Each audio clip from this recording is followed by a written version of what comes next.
Hi there, this is going to be January's roundup, kind of update, roundup, whatever you want to call it. Last year I decided to drop favourites because, you know, not everything I'm talking about is a favourite. I think I've mentioned that before.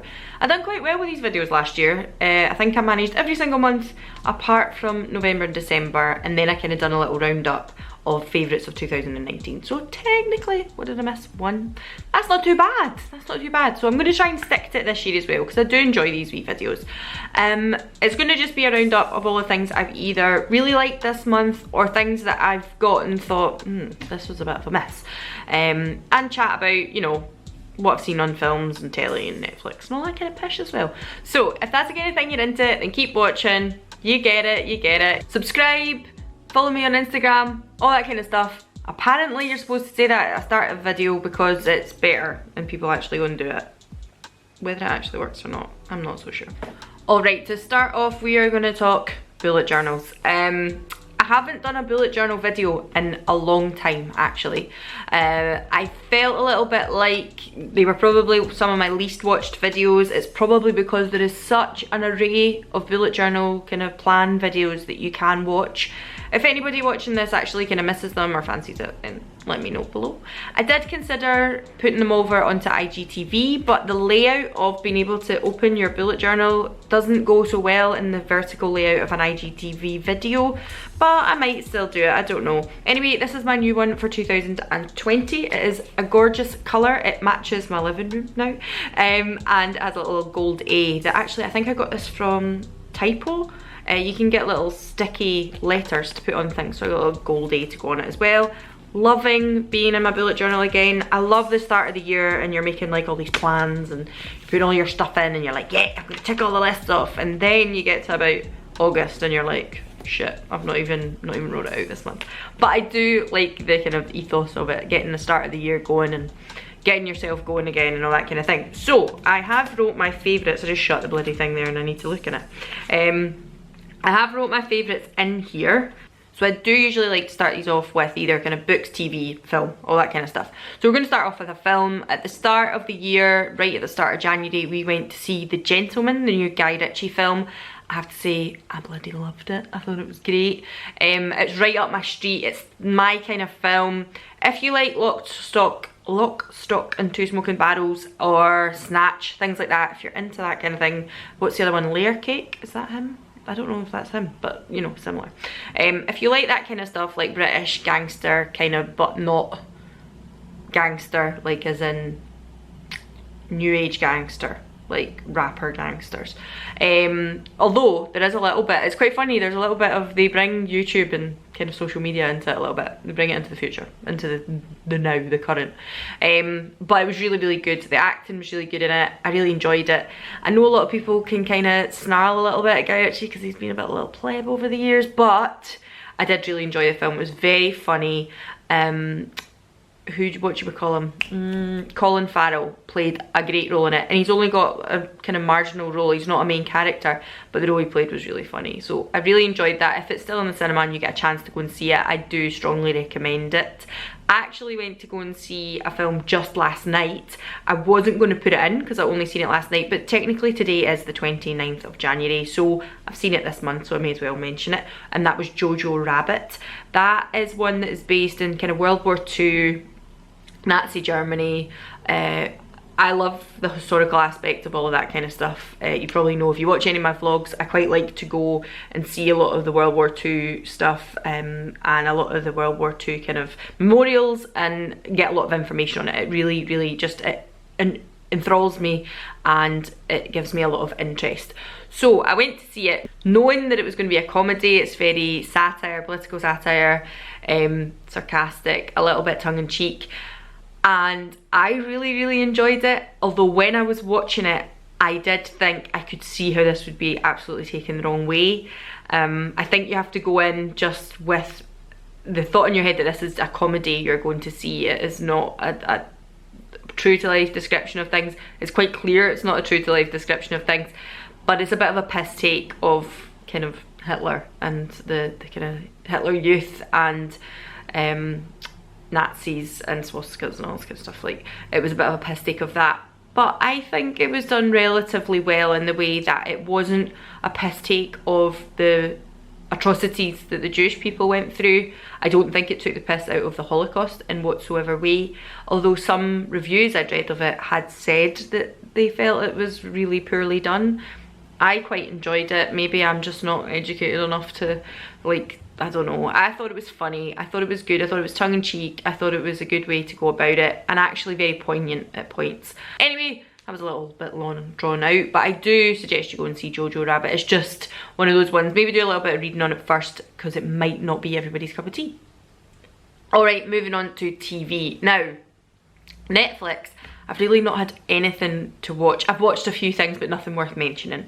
And you know that I love a murder thing, you know that I love true crime, etc. There's been the odd thing on, but I'm going to be honest with you, I didn't think any of them were really that gripping. I think they're just churning them out a little bit too much now. Just anybody's story is a story at the moment. So there's not really been anything that Netflix has enthralled me with. What I have been doing is watching the complete series of Friends again, like every single one of them. Basically, when we sit down to have dinner in the evening, we can't be bothered thinking about what to watch, and we just stick Friends on in the background, and it's been quite enjoyable. But I don't think that's worth a mention of a January favourite. But if you've never watched Friends, kind of, where are you? What have you been doing? What we have been watching, which is really, really odd for us, is really strange, is The Masked Singer. Now, as far as these kind of, I'm going to say it, crap TV goes, we don't really watch anything like that. We don't watch reality TV, we don't watch like Towie, we don't watch Made in Chelsea, Love Island, X Factor, The Voice, all that kind of stuff. We just don't really watch it, and it's not because we're snobby about it, it's just not our cup of tea. But the weekend we were taking the Christmas tree down, so like the weekend after Christmas, well, after New Year, we were taking the Christmas tree down, and it just started on the Saturday evening, Saturday afternoon, we started watching it. And I was like, it's just gripped me, because I'm like, who is that? Who's the person that has got the mask on? If anybody hasn't caught it, it's basically one of these singing shows, but the person has a mask on and you don't get to see their face, but the person is also a celebrity. So it's somebody who you probably do know, but not necessarily in a singing context. Sometimes they are in a singing context as well. And they wear these elaborate, like really big theatrical outfits, like just absolutely ridiculous. And the second week we watched it, I kind of turned to Alan and I was like, what the fuck are we watching? Like, this is absolutely mental. Like, we're watching a person dressed up as a duck singing. Like, this is, like, why are we watching this? But I can't not watch it every week now, and I have some suspicions of who people are. And actually, I'll not say anything in case you've not watched it and you want to catch up, but one of the first people that went out, no, the second person that went out, Alan actually guessed it right, and I was like, how did you do that? How did you know that was that person? And now I've got it in my head, I know who one of them is, so I'm gonna have to keep watching it. So if you've seen that as well, like, have a look at it, see what you think of it. Absolute nonsense, but very addictive. Alright, let's move on to some kind of clothing, beauty, that kind of stuff favourites. So this month we went to Budapest. The whole trip as a whole has been a January favourite, obviously, because it was really, really good. I thoroughly enjoyed it. If anybody is thinking of going to Budapest, has never been, please go. It's really, really good. We were very lucky with the weather as well. I think when we went to Prague in November, it was really quite dismal and a bit drizzly, which never helps on your holiday. You try and make the most of it, but if the weather is good, it always helps. And it was beautiful. I cannot say enough of what a lovely trip we had. So I'm going to insert some photos of a couple of the things that I've been wearing constantly, because I've done a little capsule wardrobe to take with me on that trip, and it's going to, oh, hello. Sorry. There is going to be a video up of that capsule wardrobe when I get around to filming it later today. First of all, I have two jumpers from H&M. This is one I actually got in the sales. Did I mention? I don't think I've mentioned this on Instagram or anything like that. So this is it here. It's this kind of oatmeal colour. Do you want to say it's darker than oatmeal, isn't it? It's more of a kind of brown colour. But it's a kind of big bat-winged sleeve and a roll neck top here. I'll show you a picture of me with it on, plus one of the skirts that are currently in H&M. This was a sale item, so I got this in the January sales for £10, so I'm not entirely sure you'll be able to get this anymore, but have a little look online. And what I do is generally, it obviously gets a little French tuck if I'm wearing jeans, Or if I'm wearing it with my skirt, I'll just tie a bobble around it and flip it up so it looks like it's got a bit of a tuck to it. So that photo there is me wearing the new skirt that I got in H&M, and that is current. And it's one of these kind of slip skirts, a satin slip skirt, but it's gorgeous and so easily worn as I'm wearing it there. Casual with little boots and the jumper and my big winter coat. So I thought I would mention the coat as well. I'll actually slide in another photo of the coat here because I have been wearing that like pretty much since after Christmas. Alan had ordered me a nice coat for Christmas from Marks and Spencer's, but it never ever got delivered. He had to get a refund. It was a whole palaver. So when we went into the sales, I was absolutely thrilled when I seen the coat that I tried on like back in October or something for half price. It was originally £100 and we got it for like 48. It was amazing, and that was what my birthday gift was instead of getting a Christmas, like what I got for Christmas, because he picked up a few other bits. And that coat has been on my back constantly. I'm starting to get to a point now where I'm a little bit like, if I keep posting this coat, people are going to think it's the only coat I've got, which isn't a big problem. It's a very well made, very comfortable, very warm coat for this time of year, and I will continue to wear it. It kind of just goes with all the colours at this time of year as well. I adore it. It's so, so good. And I was able to wear it really, really casual as well, again with jeans, trainers. I can wear it like that. I'll slide in a little photo here. I think I'd wore it with trainers and like a little spotted top. Just a plain jumper as well. Sometimes I just throw it on over the top of things. Other times I've had it on with like nice dresses and a heeled boot, etc. So it can be dressed up or dressed down. The other jumper that I wanted to speak about was also from H&M, and it's one of these kind of like puff sleeved ones. It's not an overly massive lamb sleeve thing here. Again, I'm going to put a little photo in here, and this is from me in Budapest and wearing it with the Zara poplin dress. Again, I just tucked it up and put a little bauble. This is actually a shorter one, not quite cropped, but a little bit shorter than the brown one, but just put a little bauble, cropped it up, and I thought it looked so nice. And again, brilliant with jeans, brilliant to be casual down, brilliant to be worn with kind of long slip dresses and then tied up. I wore this with the satin skirt as well. I also wore it with a long kind of green dress that I got. It's like this lovely bottle kind of emerald green colour that I'd got from Zara, and as you can see there with the poplin dress as well. So that has been all my kind of fashiony favourites of January. Now I will put links to anything that I can below. As I say, the coat and the initial jumper definitely were in the sale, so I'm not sure I'm going to be able to find them, but if not, I will try and find some dupes. I will link everything down below, and the other two items should be current, so that won't be a problem. Alright, so I've kind of had a favourite fragrance of the month. It's not a regular occurrence for me. At Christmas, I was very kindly bought this from Alan. This is the Zara Emotions. They had like a little collection that was together with Joe Loves. I think Joe Loves is a derivative of Joe Malone, but they worked together in conjunction with that brand anyway, and they brought out these Zara Emotions. Now it's actually quite nice if you have the collection of them. If you collected all of the fragrances, you could have like a little bookshelf, because they kind of sit very nicely like that, and the bottle is inside. This one is Fleur de Patchouli, and that is the bottle there. The bottle is very plain. The bottle is absolutely fine. You could have that sitting on your dresser as well, it'd be fine, but at the moment I quite like sitting it like that because I sit other perfumes on the top of it. But on the back of this one being bought for me, which I did smell before Christmas and kind of had given a hint, I went back to try and smell some of the other ones because a lot of them had been sold out initially. Alan had actually struggled to find this, so I went back and thought I would give the other ones a little sniff. And they actually do the other ones in little roller balls, and I thought, well, why not pick up these, because I would never get through a full bottle of perfume that quickly. It is an eau de parfum as well, so you know, it is a little bit more expensive. The roller balls are 10ml and they are £6 for 10ml, but again, this will last me a long time. I'm able to throw it in my handbag. I actually took one of them on my trip with me. So the one I was wearing all last week was Bohemian Bluebells. It sounds a little bit like it's going to be super duper sweet. It is slightly sweet, but I think there's an underlying like kind of grown-upness to it. Does that make sense? It is definitely floral. If you don't like floral scents, then you're probably not going to like this. But I do really, really like it. You can see I've actually used half of it on my trip last week, and it's very useful because obviously it fits in your regulations of having kind of under 100ml sizes and all that kind of stuff in your little clear plastic bag, and I was hand luggage only last week, so I really, really like that one. Would I buy this one in a full size? Possibly not. It's been very nice to use and I've really enjoyed it, but I think it's a little bit too floral and a little bit too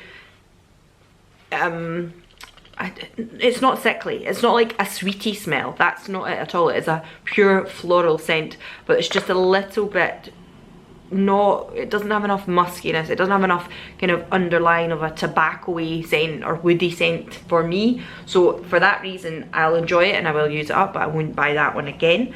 The other ones that I have is Water Lily Tea Dress. Now, Water Lily Tea Dress, again, has that very floral scent, but I feel like this is a really fresh scent. So this one is more like fresh spring flowers. Like if you were, like, this sounds so fucking cheesy, but it's true. Like if you were in a meadow and you'd pick loads of flowers and you smelt them, like fresh daffodils, fresh like daisies, all that kind of stuff, like proper just a fresh smell. I really, really like this. I will wear this, I think, as we creep into springtime because it's such a light fragrance. It's not necessarily an evening fragrance for me, but I do really enjoy that. Again, will I buy it in the full size? I'm not entirely sure because, again, it's something that's much more of a daytime fragrance for me. They're cheap, they're cheerful, it's easy to spritz on. It might be something that I would also possibly wear to work, although I do feel that these are quite strong, so it might be slightly overpowering for work. I would definitely pick this one over the last one, the Bluebells one, but this is definitely more of a spring summer fragrance, I would say, so I maybe hold on to this one as the weather changes. Now, the only real disappointment I had was when I picked up Tuberose Noir. This actually was broken, so when I pulled it out the box, the little top, the rollerball top, when I kind of went to pull it out, just came off in my hand. So this is just pure glass at the moment, which is dead safe. But what I've been doing is just kind of putting my finger on, taking some and popping it either side. Now this is much more my kind of fragrance. I don't even know how to describe it, I'm going to be honest with you. I wish I could tell you the notes and all that kind of pish, but I don't know. It's got more depth to it. Does that make sense? Alright, so I've done a little bit of snooping there to find out what the base notes were, and the base notes are ylang ylang, tuberose obviously, and sandalwood. Now I think it must be the sandalwood in it because patchouli and sandalwood are two of my favourite kind of scents, so it must be that along with the tuberose that I really enjoy. Now, on reading some of the reviews there as well, a lot of them are saying like, this is not, you know, if you're comparing this to Jo Malone, it's not the same. But there are equally a lot of people saying, yeah, but you pay 100 quid for a Jo Malone perfume and you can pay £5 for one of these rollerballs or £20 for the full size. There is a big difference there. The longevity of them I find is very, very good. I feel like I still smell them throughout the day. But on top of that, I feel like, you know, okay, it might smell a little bit more synthetic. That was statements made in the kind of comments of the reviews. But I'm not going to be that adept. I'm not going to be that savvy to be like, that smells like fake tuberose and Jo Malone smells like real tuberose. Like, I don't know, maybe it's just me, maybe again I'm too undereducated and don't understand, but I think these are really, really nice. And another little thing I think I should say about them is the fact that they are definitely unisex. Although some of them are very floral, I don't think, like I've got Tuberose Noir on today, I don't think it necessarily has to be just for females. I think that it's definitely a very unisex smell. I could see men I know wearing that scent as well. So I like that. I quite like a masculine scented fragrance as well. So why not go in, give them a sniff, see what you think. Buy one of the rollerballs at £6. If you don't like it, you don't like it. And you've not spent 100 quid on a Jo Malone perfume. Easy as. Alright, so I'm aware that I've already rambled on quite a bit, sorry. Let's get on to the beauty and skincare stuff. First of all, I'm going to speak about some products from Grillin. These were things that I picked up in December. I was lucky enough to get a little invite along to something that Elle and Grillin were doing, and we got a lot of really good giveaways. I don't know, I done a little, it was a vlog on IGTV, so you'll not see it here. Go and follow me over on Instagram. And basically was very lucky to get some really substantial samples. So I got a sample of the Youth Watery Oil, and this is in the range of the Abel Royale. I can't pronounce that, but that's it there. You can see it's like these fancy black bees off the coast of like some Canary Island or something like that. So these are the bees that make very fancy honey, and this is what's put into these products. I also picked up the Double R Renew and Repair serum, so double R, Renew and Repair Serum. And actually there were 14 little sachets in this box, so that was a really substantial amount to get to give it a try. I actually took the last 4 away with me when I went on my break last week, which was very useful for travel as well. What I'm going to say is, the serum, obviously skincare is something that you should try kind of 4 to 6 weeks before you actually know whether or not it's working for you, before whether or not you think this is doing what it claims to say on the tin, etc. But I did like it. Would I pay the kind of hefty price tag for it? I'm not entirely sure, because I didn't feel that when I put it on it made any miraculous, like, I'm not expecting anything miraculous, but after I put it on at night with my skincare, because that was generally when I was using it, I didn't feel like, you know, oh, that was really a luxurious product to use. I didn't think there was anything that big a deal about it. It was nice, but I don't know if I would spend the money on it. However, the Youth Watery Oil, I thought and still think is amazing. And actually, I still have quite a little bit left, like maybe, yeah, here. What I've been doing with this is I'll do my skincare at night, you know, come in, wash face, do your serums, blah blah blah. Then when you're sitting watching whatever you're watching on the telly, your reruns of Friends or your Netflix, whatever it is, I've been using that because it isn't as oily as an oil. I know that sounds a bit silly, but sometimes I think evening oils are just a little bit too heavy for me personally, and I've got dry skin, but it's just like, I don't like going to bed at night with a really heavily oiled face. It just makes me feel a bit horrible. So this doesn't feel like that. This is much more like it sinks into the skin, but there is a lot of slip to your skin when you're using it. So I've been able to do a lot of kind of facial massage, which is obviously what it's supposed to be used for.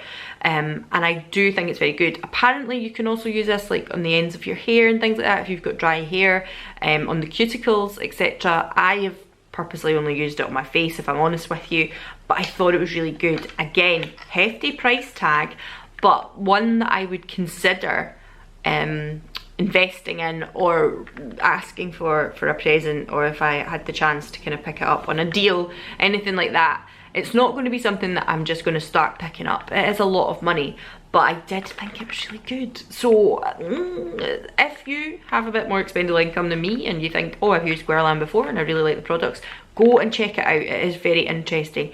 Go to the counter even and ask for a sample. They are very accommodating at the Grillin counters and like House of Fraser and stuff like that. Go and speak to someone and I'm sure you'll be able to get a sample, a decent sized one, to even try a few nights and see what you think about it. Right, we're going to move on to Kiehl's. Now, again, if you follow me over on Instagram, you will have seen my new in January kind of IGT video talking about all the products that I was going to start using in January and what I thought of them. And this was one of them. I got given this at Christmas. It is the Candula Deep Cleansing Foaming Face Wash.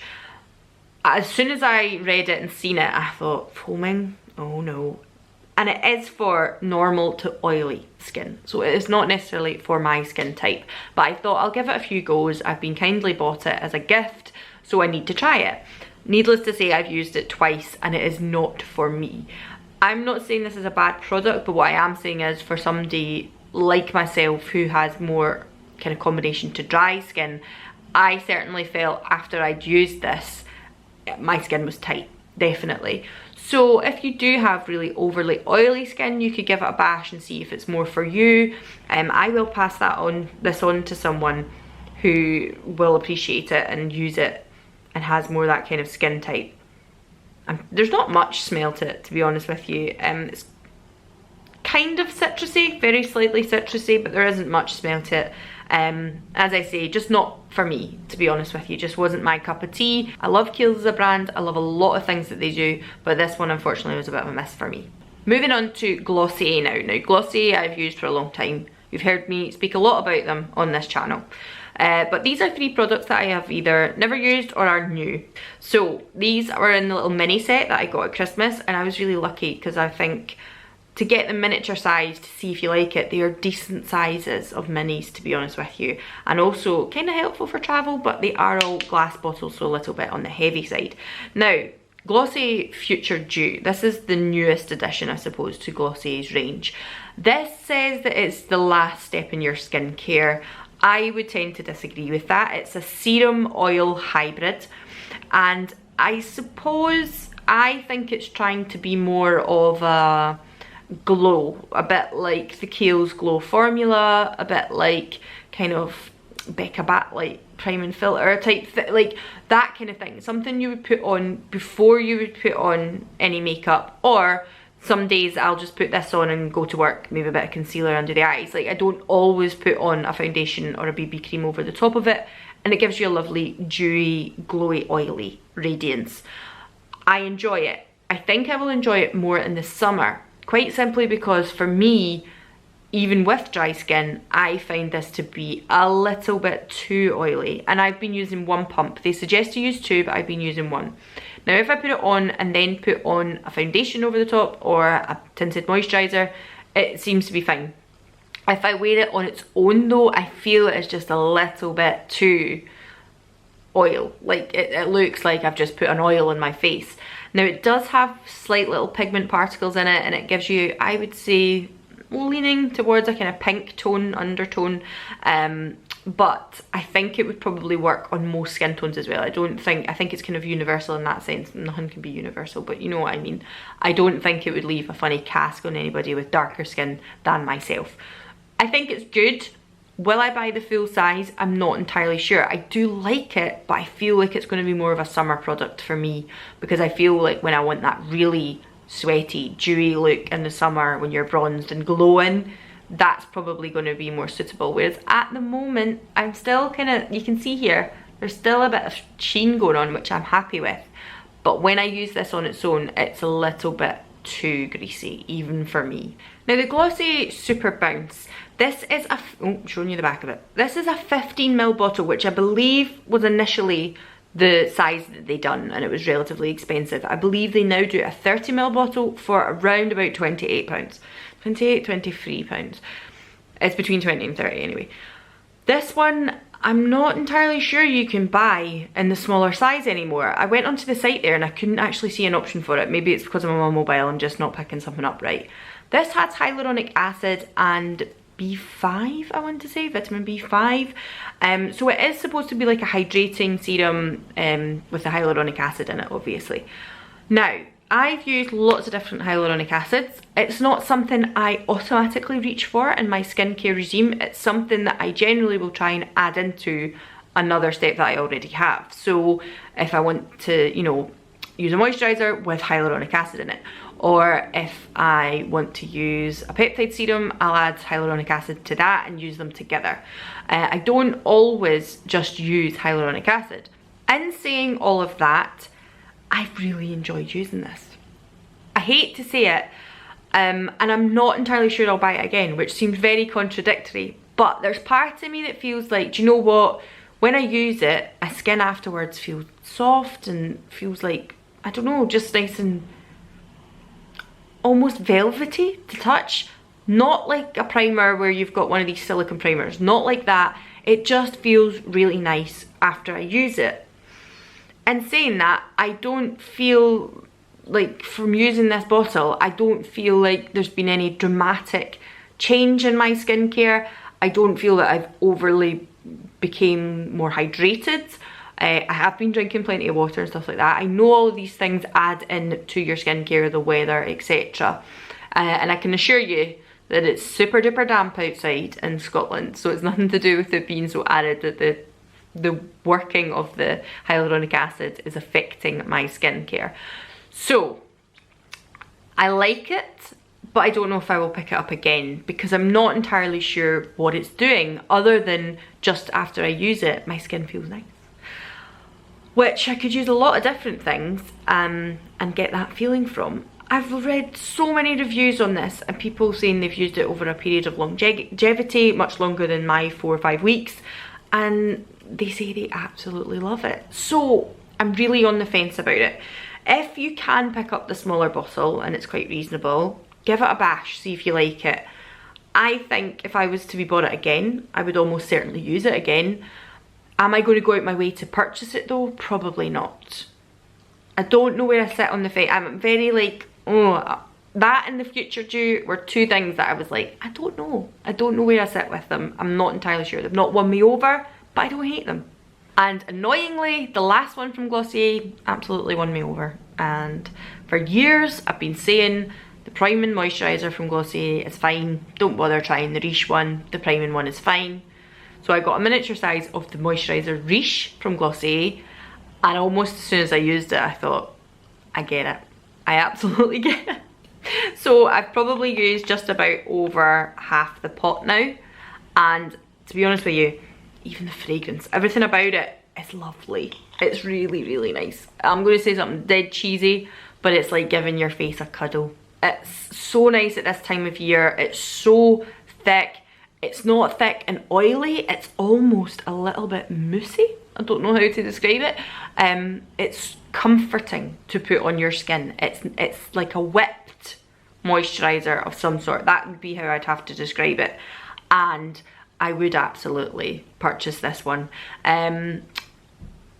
At the moment, I have plenty to get through for daytime moisturisers, so I probably won't purchase it at the present. But once these are done with, I think I will definitely go and pick up a full size of this because I absolutely adored it.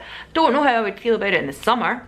I might feel a little bit different in the summer. So we'll see as and when I need a new facial moisturiser for daytime, because there is no SPF in this. I obviously wear SPF in like tinted moisturisers and things like that, or BB creams, but there is no SPF in this. That's the only thing that is a kind of downfall. But for wintry Scottish weather and grey skies and not seeing light a lot of the time at the moment, this is wonderful. As for beauty bits, there is really nothing this month. There really isn't. I thought about picking out a few things just to mention them, but to be honest with you, if I did, it would just be for the sake of mentioning something. So what's on my lips today is the normal kind of MAC Powder Kiss, my NYX lip liner and Brick House. It's been consistent for a while now, so I don't have anything new to tell you there, I'm afraid. But that is everything just now. I hope you've enjoyed this. What have been your January favourites? Also, please do go over to Instagram and follow me over there because I have kind of more stuff going on there more regularly. But I do hope to keep up the YouTube in this year, 2020. Keep going with it. And if there's anything else you would like to see from me, then please leave a little comment below. Anyway, it's been nice to speak to you again and I hope to see you all again soon. Bye.